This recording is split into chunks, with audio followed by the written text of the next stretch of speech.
Et bonjour à tous, bonjour à toutes, bienvenue dans le Pixel Sport. On est là pour débriefer, comme tous les jours, la journée des Jeux Olympiques d'hier, où il s'est passé énormément de choses. On est comme d'habitude sur Twitch avec la commu qui est là pour réagir aussi un petit peu en direct. Et hier, il s'est passé pas mal de choses très importantes. Il y avait l'immense finale du 100 mètres. J'avais oublié de l'annoncer la veille. Il y a tellement de choses que j'avais oublié dans mes notes. C'était une ligne entre deux trucs et je l'avais sauté, mais c'était quand même un peu important.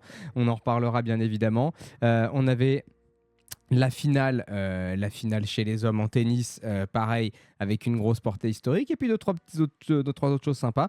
On en profitera aussi aujourd'hui. On est à la fin des matchs de poule des sports collectifs. Alors, on venait juste de vérifier que le water-polo, c'était pas tout à fait fini, mais a priori pour les Français, c'est quasiment mort, parce qu'il nous reste un match contre le premier de la poule, contre l'Espagne. Donc voilà. Mais on fera le point un petit peu des tirages au sort qui ont été faits. Qui est-ce qu'on rencontre, les objectifs de médaille. Voilà, on ira détailler un petit peu tout ça. Je vous propose de démarrer sans plus tarder avec la perf du jour. Et pour la perf du jour, on va parler de Noah Lyles, parce que le 100 mètres au JO, c'est peut-être l'événement sportif le plus suivi. Je prends pas trop de risques en disant ça. L'athlétisme, c'est la discipline reine des Jeux Olympiques, et le 100 mètres est la discipline reine de l'athlétisme. Donc à partir du moment où il y a la finale du 100 mètres, il y a toujours une énorme attente. Le stade est toujours plein, c'est là où les places sont les plus chères. Il y a eu un petit spectacle son et lumière fait au début qui était sympa. On a eu une petite polémique parce que ça a mis énormément de temps à démarrer. Vraiment, à partir du moment où ils sont rentrés, on a fait donc les présentations un par un où ils rentrent, tout le monde faisait son petit show, sa petite choré, tout ça. Noah Lyles était surexcité, survolté, il a couru 30 mètres, il s'est tapé dessus, il bondissait. Après, ils se mettent derrière leur plot, on les filme un par un, et puis normalement, vous mettez sur vos plots. Et là, il s'est vraiment passé un temps beaucoup plus long que d'habitude. C'était surprenant. Alors, est-ce que c'était un problème technique? Est-ce qu'il y avait... je sais pas, mais à un moment, voilà, on pensait que ça allait partir, puis il y a eu un petit peu de musique et tout. Ça commençait franchement à s'impatienter. Puis bon, au final, ça a bien entendu démarré, mais ça a pu perturber un ou deux. Voilà, le 100 mètres, c'est quand même quelque chose d'extrêmement explosif. J'ai lu qu'ils avaient dû arrêter un striker. Ah, ça expliquerait. Ok, j'ai pas vu l'info passer. Très bien. Ouais, ça expliquerait un peu ce qui s'est passé, parce que c'était franchement long. Bref, donc on a eu cette finale qui a été la finale la plus rapide de l'histoire, puisque le dernier, il me semble, est en 9, Neville, là, Séville, pardon, qu'on voit derrière, est en 9,91, il me semble, et le premier Noah Lyles est en 9,79, donc 12 centièmes. Ils se tiennent en 12 centièmes, c'est ouf. À la photo finish, on voit que c'est extrêmement proche. Donc ouais, c'est les finales qu'on aime. À la photo finish, on sait pas qui est gagné avant quelques secondes, le temps qu'on regarde tout ça. Magnifique cassé de Noah Lyles, puisque Thompson, beaucoup plus crispé en fin de course, beaucoup plus tendu, n'a pas... on le voit là très bien, il y a eu plusieurs images d'ailleurs, gros big up à la réalisation sur pas mal d'épreuves sur ces jeux. On a des choses qu'on ne voit pas d'habitude, même en tennis. Je regarde pas mal de tennis. Il y avait des plans, des caméras, des infos qu'on n'a pas même dans des tournois du Grand Chelem. Donc ça, c'était assez cool. Et puis là, on a pas mal de caméras, pas mal de data au niveau des vitesses de pointe. Quand est-ce que sont atteintes les vitesses de pointe, etc. On a ça assez rapidement. La position au niveau de la course, on voit que Noah Lyles, il a pas un très bon départ. Il est derrière aux 30 mètres. Il est dernier aux 30 mètres. Il est pas encore premier aux 60 mètres. C'est vraiment à la toute fin où il remonte les trois derrière, et c'est vraiment sa technique de casse, le casser des épaules, qui lui permet de passer devant et de prendre le titre olympique. Donc vraiment hyper intéressant devant Thompson et Carley. Marcel Jacobs, donc on voit au premier plan le champion olympique en titre, qui n'a pas vraiment fait de choses sur la scène internationale depuis son titre olympique. Voilà, il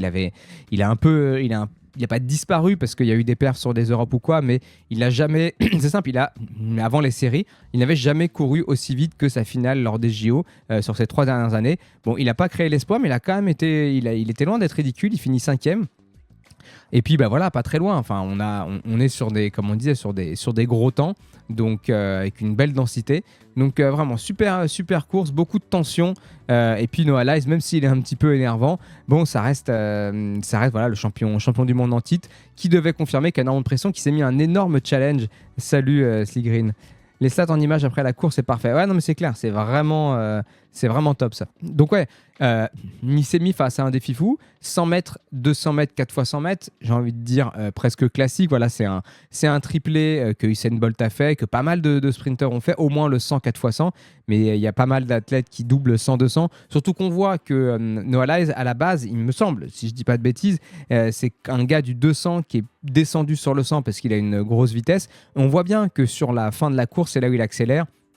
Et où il fait très très mal, il est encore plus fort en 200 qu'en 100 mètres parce que voilà, au niveau du départ et du lancement, c'est pas le plus efficace, mais une fois que c'est lancé sur 200 mètres, c'est impressionnant. Et là où il veut faire un truc exceptionnel, c'est faire un quadruplé avec le 4x4. Est-ce que le relais américain lui fera de la place pour aller faire les séries ou la finale du 4x4? Il faudra voir. C'est quelqu'un qui a des bons temps dessus également, mais il faut être sûr de ne pas laisser passer le titre, quoi. Donc on verra un petit peu, on va suivre. Alors certes, il est énervant, mais moi je l'aime beaucoup. Je ne sais pas s'il y en a qui... Ouais, une vraie tête à claque, mais il a fait une sortie l'année dernière en marge des championnats du monde. C'était peut-être un petit peu avant. On en a reparlé pendant les championnats du monde de basket, mais il avait été interviewé et il y a le fameux World Champion of What? Parce qu'en fait, il parlait des Américains en NBA, quand une franchise gagne un titre NBA, ils sont World Champion. Et en fait, ça n'a pas de sens parce qu'ils gagnent c'est la National Basketball America, donc des États-Unis, donc ils sont à la limite champions des États-Unis, champions du continent nord-américain. Si on dit qu'il y a des franchises canadiennes, ok, pourquoi pas. Mais à aucun moment, ils sont World Champions. Ça n'a pas de sens. Mais bon, ils donnent bien le titre qu'ils veulent. Si je veux, je fais une course saucisson en bas de chez moi et je dis qu'ils sont champions du monde. Voilà, j'écris bien ce que je veux sur mes titres. Mais voilà, donc il a fait cette sortie et il s'est fait pas mal en fait. Il s'est fait pas mal remonter, mais il a complètement raison. Ils n'ont pas, enfin voilà, ils n'ont rien de champion du monde, voilà. Donc c'est ridicule de se faire appeler comme ça, même si c'est la meilleure ligue du monde, ça en fait pas les champions du monde. Et là où c'était rigolo, c'est que je sais plus exactement quand est-ce qu'il a fait sa sortie. Ce qui est sûr, c'est qu'on en a reparlé pendant les mondiaux de basket où les Américains se sont fait sortir en demi par l'Allemagne et ils se sont fait battre pour la petite finale, pour la médaille de bronze par le Canada. Donc les World Champions, ils se retrouvaient à être 4e des mondiaux. Donc c'était assez rigolo parce que lors de vrais mondiaux, ils n'étaient pas là. Voilà. Salut Chiminique. Donc ça c'était assez drôle. Donc c'est pour ça que j'ai une petite sympathie pour ce bon Noah Lyles. Voilà pour ce qui est du 100 mètres. On va continuer avec le coup de cœur des enfants. On a suivi vraiment la toute fin du match parce que repas, tout ça, machin. Bref, on a vu que la fin, mais il faut parler évidemment de Félix Lebrun qui a arraché une médaille de bronze. C'est vraiment fou, il faut se rendre compte. En ping-pong, en tennis de table, c'est Jean-Philippe Gatien 92 et c'est tout. Et même, je sais plus, je voyais un tweet sport de raquette, c'est en individuel, c'est extrêmement rare. C'est Henri Cochet dans les années 20 et Arnaud Di Pasquale en 2000 à Sydney, il me semble. Donc voilà, c'est du extrêmement rare. Ça reste le tennis de table, un sport complètement dominé par l'Asie, encore plus par la Chine. Donc d'arriver à s'immiscer comme ça, c'est fou. Mais même là, les 1, 2, 3, 4, le numéro 1 mondial numéro 2 mondial s'est fait sortir assez tôt. Du coup, c'est 1 Chine, 2 Argentine, et 3 France, et 4e, c'est le Brésilien qui l'a battu. Brésilien qui avait battu son frère en 8e de finale, donc il y a eu une petite revanche et il n'y a pas eu match, il lui a mis un 4-0 propre, solide, gros mental après avoir pris un 4-0 un peu douloureux en demi-finale, voilà, et à la fin son émotion elle était magique et c'est fou, ce mec a 17 ans quoi, dans un sport voilà, comme le tennis à la fois qui nous parle tous et à la fois que personne ne regarde, mais ça fait plusieurs mois que la hype monte, qu'on en parle, ils font des plateaux télé, ils ont fait aussi, j'en avais parlé, Popcorn avec Domingo qui reste une grosse émission voilà, du petit microcosme internet geek, voilà, appelez-le comme vous voulez, mais bon, voilà, pas juste mainstream télé, mais aussi voilà qui touche un peu une autre tranche de la population qui Et voilà, et ce mec arrive avec cette énorme pression voilà, d'une célébrité qui monte un peu à tous les points de vue, quoi. Voilà, c'est pas juste, voilà, je veux dire, France Télé, ils font des reportages sur un gars qui fait du pentathlon moderne et ils en parlent. Et éventuellement, on va voir au JT de temps en temps un petit reportage. Mais pour que ça touche autant comme ça à toutes les strates, aussi sur Internet, des grosses vidéos YouTube, des apparitions sur Twitch, etc. Voilà, donc grosse pression en arrivant. Et à 17 ans, tenir cette pression, c'est vraiment incroyable sur un sport aussi dur, aussi. Voilà, il l'a dit. Et d'ailleurs, ça fait peur parce qu'aujourd'hui va commencer le double messieurs. Donc, il est avec son frère. Ça commence en huitième de finale, il me semble. Il l'a dit il y a quelques jours, il est très très fatigué. Nerveusement, c'est épuisant, du monde dans la salle qui l'encourage, un peu de sollicitation, mais surtout voilà, la pression des matchs, etc. Il dit qu'il commence à être un peu sur les rotules, donc ça fait un petit peu peur pour le double messieurs. Mais on va suivre ça de près parce que l'histoire pourrait être encore plus belle s'ils allaient plus loin avec son frère. Mais voilà. Franchement cool d'avoir un mec aussi jeune qui tient autant l'impression. Ça fait penser à Léon Marchand, ça fait penser à Wembanyama en NBA sur sa première saison. Voilà, le mec est tout jeune et tient la pression alors qu'il y a des énormes attentes. Ça fait bougrement plaisir. J'étais né sauf pour Ricochet. Voilà. C'est aussi parce que les pongistes ont pas un physique de Golgoth. Oui, c'est sûr que ça parle plus. T'invites Maxime Grousset. Pas le mec, quoi. Voilà, il est costaud. T'invites un Wembanyama, il fait 2,20 m. Voilà, c'est sûr que quand t'invites un gars qui fait du ping-pong ou je sais pas, un lanceur de marteau, voilà, le Canadien avec son petit mulet et sa stache, c'est déjà tout de suite, même si je pense qu'il va être impressionnant, le Canadien là. Bref, donc voilà, on va continuer à suivre les frères Lebrun pour le double, mais magnifique médaille de bronze, franchement impressionnant. Et j'avais une vidéo à vous montrer, j'avais oublié, donc il va me falloir juste 2 clics pour la retrouver. Voilà, elle est là. Je vais vous caler ça. C'est un point de la finale. Pardon, il n'était pas du tout argentin, c'était un Suédois. Excusez-moi, c'était un Suédois qui jouait contre le Chinois. Je me suis emmêlé les pinceaux. Donc regardez-moi ce point. Donc là, il met beaucoup d'effets le Suédois. Regardez ce coup, il est sous la table. Et le ralenti est encore plus dingue. On le voit un petit peu plus loin. Vous allez voir au ralenti, regardez. Avec la vue de côté, c'est impressionnant. La balle donc, est sous la table. Et regardez, paf, il masque le coup, il met un énorme effet. Donc lui, il ne doit pas forcément voir exactement. Et là, il pense finir le point. Et il se fait surprendre. Il n'arrive même pas à la prendre. C'est magnifique coup. Donc il a perdu la finale, le Suédois. Mais c'était un coup sublime. C'était un coup sublime. Allez, on enchaîne avec la belle histoire. Et oui, la belle histoire. Et comment ne pas parler de Novak Djokovic. Une finale contre Alcaraz, donc du simple messieurs en tennis. Franchement, mais impressionnante. Je l'ai regardé de bout en bout. C'était captivant, hypnotisant, tout ce que vous voulez. On a regardé un peu avec les enfants qui aiment beaucoup Alcaraz, surtout qu'on l'a vu en finale de Wimbledon, on l'a vu en finale de Roland-Garros, c'est des matchs qu'on a un peu regardés. Du coup, ils commencent à bien identifier, ah mais c'est qui en face Djokovic, il est pas très connu celui-là, parce qu'en fait, ils l'ont juste jamais vu encore. Et c'est vrai que cette année, c'est fou, Djokovic n'a gagné aucun tournoi cette année. Il était à 0, la bulle. Et le seul qui remporte, c'est le seul qui lui manquait. Donc on va détailler un petit peu cette histoire, mais fou. Donc le niveau de jeu, on va commencer par là, mais impressionnant. Il n'y a pas eu un seul jeu de concédé sur leur mise en jeu, pas un seul break de fait, que des matchs au time break, ultra serrés. Et pourtant, il y en a eu des balles de break, et il y a eu des balles de break sauvées, mais avec vraiment beaucoup d'autorité. C'était fou. Je peux malheureusement pas vous montrer tous les points, bien sûr, mais il y a des points qu'on aimerait montrer tellement c'était incroyable de niveau de jeu.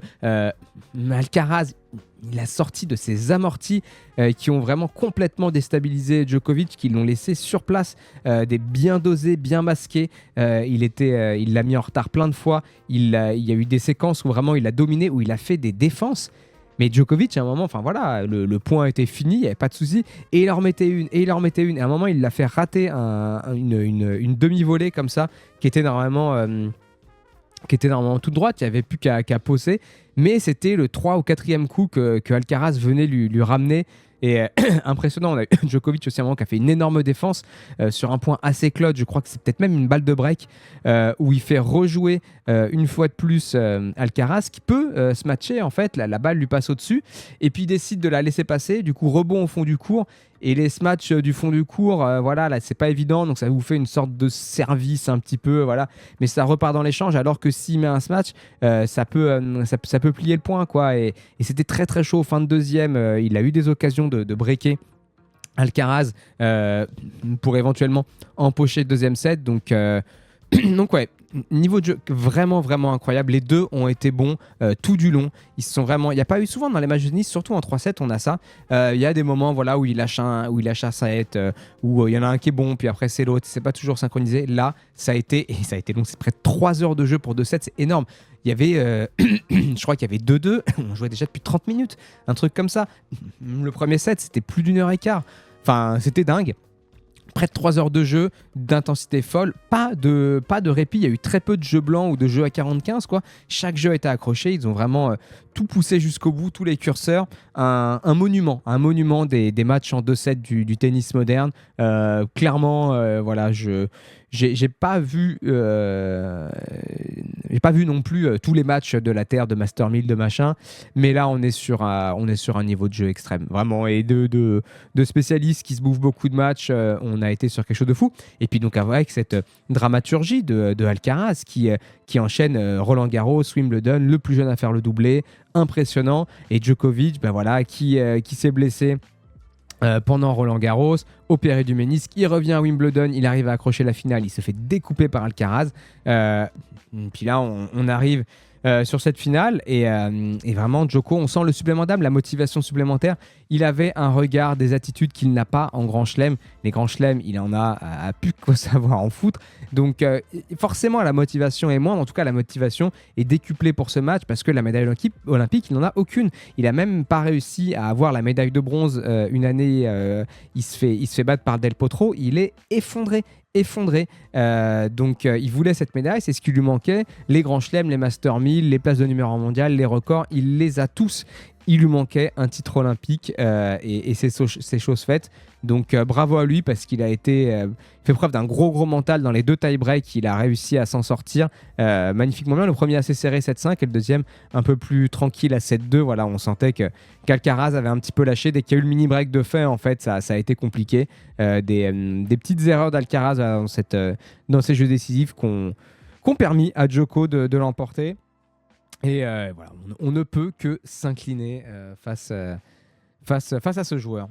Allez, on enchaîne avec qu'est-ce qu'on a 5 minutes pour parler de ce qui a été zappé. Donc on va faire assez rapide parce que j'aimerais passer un peu de temps sur les sports co juste derrière. On va quand même parler de... Ok. Breaking news, j'ai le Covid. On vient juste de me l'annoncer par message. Très bien. Donc, 4 x 100 mètres, 4 nages, Léon Marchand, qui poursuit sa moisson avec un relais 4 x 100 mètres, 4 nages. Ouais, qui nous a vraiment scotché au fauteuil de stress là. On a un bon niveau le 4 x 100 mètres 4 nages, on n'a jamais eu de médaille dessus, donc c'est historique de faire une première médaille là-dessus, mais on a souvent tendance à dire que ça révèle le niveau moyen d'une nation, et c'est vrai qu'on fera le bilan de la natation française, on fera de toute façon le bilan des Jeux à la fin des Jeux à mon avis, et on parlera natation. Mais voilà, il y a une grosse densité, il y a une grosse présence en finale. Au niveau des médailles, c'est vrai que c'était un peu limite. Si on enlève Léon Marchand, et ben c'est l'athlète Perchnikova, je suis plus trop sûr de prononcer, donc voilà, mais sur le 1500 qui a fait deuxième, et puis Manodou troisième sur le 50 mètres nage libre. Mais voilà, on n'a pas à part Pirtichnikova. Ah là là, je suis plus sûr de nom, je suis désolé. Voilà, on n'a pas de nouveaux médaillés, excepté Léon Marchand, mais Ce 4 x 100 mètres 4 nages, il nous a vraiment montré qu'il y avait une grosse densité. On était dans le game. Voilà, on sent que Léon Marchand, sur 100 mètres, c'est moins rapide que sur 200. On sent que là où il faisait la diff, c'est parce qu'il est capable de faire un deuxième 100 comme le premier, mais il n'a pas cette vitesse de pointe qui lui permet de autant faire la diff. Mais Maxime Grousset a été dingue. Il a bien ramené le relais en papillon. Et puis derrière, Florent Manoudou qui nous a fait virer jusqu'au bout. Il fait un premier 50. Comme son 50 mètres, en fait, j'ai l'impression qu'il n'a pas trop calculé. Il s'est dit, j'y vais à bloc. Et après le deuxième 50, voilà, à partir les 25 derniers mètres, ça a été compliqué. Il a donné tout ce qu'il avait, mais les derniers mètres, on sentait que les bras étaient lourds et il s'est fait remonter. Mais il arrache la 3e place. C'est magnifique. C'est magnifique d'avoir cette médaille en relais. Moi, j'aime beaucoup les relais. C'était assez plaisant à voir. Donc voilà, un beau moment qu'on a eu pendant ce relais 4 x 100 mètres 4 nages. Demain, qu'est-ce qu'on regarde? Alors, avant de faire le point sur les sport co, parce qu'il y en aura des demain, enfin aujourd'hui, qu'est-ce qu'on regarde? Parce que ça sort ce matin. La finale de la perche, ce soir, ça va commencer vers 19h30, avec bien sûr Mondo Duplantis, qui va encore aller nous chercher un record du monde. Il l'a annoncé, battre le record du monde au JO, c'est un rêve. Le mec gagne tout, il est imbattable, il est dans une autre dimension. Donc il faut voir ce concours de la perche parce que chaque sortie de Duplantis est historique, donc il faut regarder. La finale du canoë cross, hommes et femmes, on a des Français qui sont là et c'est vraiment rigolo et très impressionnant cette discipline. Et il y a des grosses chances de médailles. Et donc les sport co, et ça démarre dès aujourd'hui. Alors on va commencer. Voilà, hop, aujourd'hui. On a ça. Alors juste, mais qu'est-ce que nous dit Mimi Molette? Mais parce que ce qui est dingue, c'est le nombre de médailles que Phelps a pu glaner pendant sa carrière. Comment est-ce possible? C'est fou. Je ne sais pas si tu as vu aussi, la championne olympique en titre du badminton Karina Marina a abandonné hier sur blessure en cours de match très difficile. Non, j'ai raté ça. Salut Danilo. Et pourtant, j'ai un indique sur place qui fait la serpillière, mais non, j'avais raté cette info. Donc ouais, les sport co, ça commence dès ce soir, 21h. Alors ça commence un peu avant, mais 21h, on a les demi-finales du tournoi de foot France-Égypte. Il y a un coup à faire. Clairement. Mais de l'autre côté, on a un Maroc-Espagne. Donc pourquoi pas une surprise après, malheureusement, la déception chez les femmes. Et après, bien sûr, cette sublime victoire contre l'Argentine, ça fait toujours plaisir. On a beaucoup tapé les Argentins pendant ces JO, c'est cool. Mais ouais, grosse désillusion chez les filles qu'on attend, qui n'ont toujours gagné aucun titre international. Et pourtant, il y a du niveau. Il y a le niveau sur le terrain, au bord du terrain. Hervé Renard, ça reste quand même un grand entraîneur. Et ça ne passe pas, ça ne vient pas. Et c'est vraiment dommage parce qu'en foot féminin, on a le potentiel. Enfin bref. Parlons des équipes qui nous restent. Donc France-Égypte ce soir, on va suivre ça. On a aussi alors, attends, voilà. Aujourd'hui, alors déjà, c'est placé sous le signe du France-Allemagne. Il y a beaucoup de France-Allemagne pendant ces quarts de finale de Sport Co. Donc, 17h, France-Allemagne en volleyball masculin, on s'est qualifié. Clairement, un match à notre portée. Et puis, j'ai envie de dire, on est du bon côté du tableau. Parce qu'on voit donc l'Italie, c'est solide, hein, les Italiens. Mais on évite États-Unis, Brésil, Pologne de l'autre côté, qui sont quand même des grosses nations du volley. Donc c'est pas mal, ça va permettre de monter en pression. France-Allemagne, France-Italie, puis un France-Brésil ou un France-États-Unis en finale peut-être. Ça serait un joli parcours. Voilà. Les volleyeurs qui ont été plutôt bons. Il y a eu un match contre la Serbie un petit peu... et ça a un peu râlé sur l'arbitrage, etc. Un peu compliqué, mais on était mené de 7-0, on est revenu de 7 partout. On n'a pas réussi à gagner le Golden, mais voilà, ça monte en pression, en intensité. Ça se soude un petit peu, donc faut vraiment... je pense qu'il faut vraiment avoir confiance dans cette équipe de France. Elle a le niveau, elle connaît le chemin, elle a gagné beaucoup de titres. Il y a une bonne stabilité dans l'équipe, donc voilà. On va être confiant, il y a du lourd en face, mais on va clairement y croire. Donc on va sur ça 17h, et puis après on a vu mercredi 7 août 16h pour éventuellement la demi-finale. Donc première chose. Ensuite on a, ça c'est les photos de tout à l'heure. Ensuite là ça c'est le basket homme.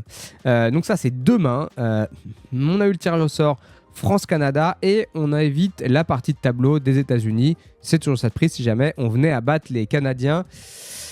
Ça va pas être simple. Ça va vraiment pas être simple. Le Canada, c'est le deuxième favori avec la Serbie derrière les États-Unis. Hein. Clairement, il faut pas se leurrer. On voit que l'Espagne est absente de ce tableau et ça fait plaisir.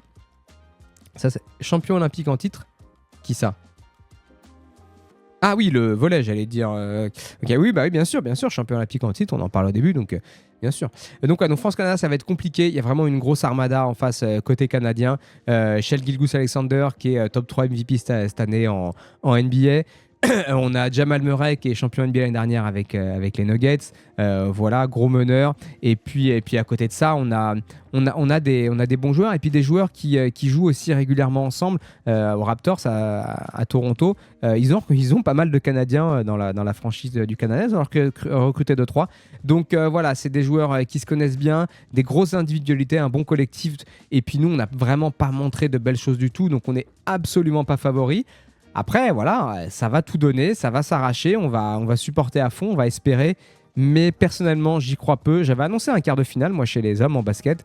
Et j'ai bien peur que ça se réalise. Donc on va voir. On pourrait avoir un Canada-Allemagne en demi, à mon avis. Et puis en bas, États-Unis-Brésil, à mon avis. Les Américains vont rouler sur les Brésiliens. Et on pourrait avoir un États-Unis-Serbie, je pense, jeudi 8 août, 21h. Et ça, c'est le match que je vais voir. Donc ça ferait grandement plaisir de voir un États-Unis-Serbie, de voir Jokic. Ouh là là, et les Américains, j'en frémis d'avance. Ok, on enchaîne. Donc volley féminin, on n'est plus dedans. On va passer au hand féminin. Voilà, et on a un France-Allemagne de nouveau. Et ça sera la même chose en handball masculin. Je ne sais plus où il est. Il est là, voilà, vous avez... attendez, non. Attendez, là. Pardon, c'est le basket. C'est le basket féminin. France-Allemagne en basket féminin. Et pareil, on évite le côté des États-Unis. Donc ça, c'est très très bon pour nous, malgré notre défaite sur le match de poule contre l'Australie qui ne s'est pas joué à grand-chose. Mais voilà, petit France-Allemagne, clairement, c'est bien pour nous. C'est largement à notre portée. Et puis derrière, on aurait Espagne ou Belgique, deux grosses nations. Les Belges championnes d'Europe en titre. L'Espagne toujours pénible. Donc on aurait une grosse demi-finale, mais sur laquelle on n'est pas non plus complètement pas favori du tout.